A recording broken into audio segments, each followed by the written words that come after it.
All right, so we want to get moving forward, and what we're going to do is start with the assemblies.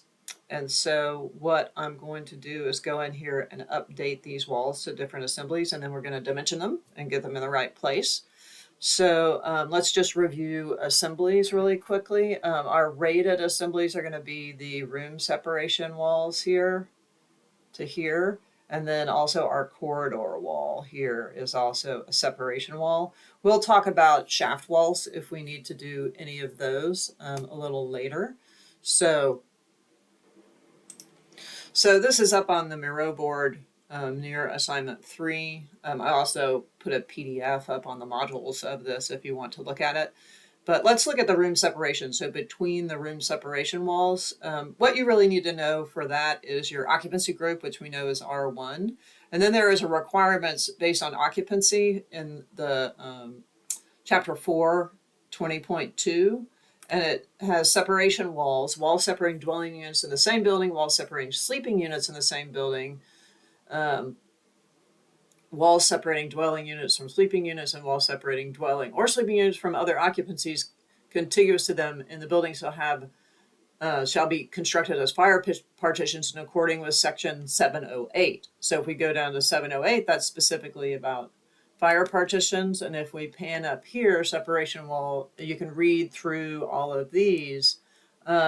Most of these are based on, so one that is particular to us, wall separating dwelling is sleeping units in R1 and R2 in accordance with section 907.218 and section 907.2.1. That's sprinkled, right? So that is about the sprinkler. So it's just defining that it has to be sprinkled. And then if we go look at the 708.3 fire resistance rating, fire partitions shall have a fire resistance rating of not less than 1 hour. Exceptions: corridor walls permitted to have a half-hour fire rating by table 102.2, and we'll look at that when we get to the corridor.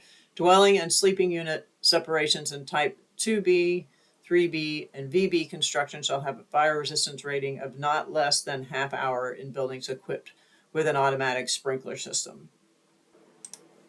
And so we determined ours to be a type 2B, so technically it could be in half hour. And so let's go back and let's keep going, and that's our fire separation wall. And then if we go to the corridor wall, what you need to know for that is your occupancy group, your occupancy load, and is it sprinkled? And then you go through to the fire rating, and you look at the table for corridor fire resistance rating, and we go down to R, and if we have an occupant load greater than 10, which we do, it's not permitted without sprinklers, and a 0.5 to 1. And we look at C, buildings equipped with an automatic sprinkler system where allowed. So we could actually have a 0.5 here. If we keep going and look at the wall STC, we really want both of those walls to have a good STC number. So 50 is what is required. So this section applies to common interior walls and partitions assemblies in adjacent dwelling units and sleeping units, or between dwelling units and sleeping units in adjacent public areas, which would be the corridor. So wall partitions and assemblies separating dwelling units and sleeping units from each other from a public or service shall have a sound transmission class of not less than 50, right? Same for floor and ceilings. So 55 is a little bit nicer. Just to remind you, STC measured sound blocking of wall, floor, ceiling assembly, so the whole wall assembly, and you use STC to stop the sound between rooms.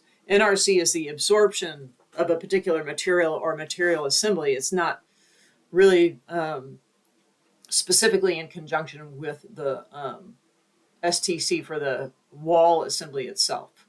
Okay.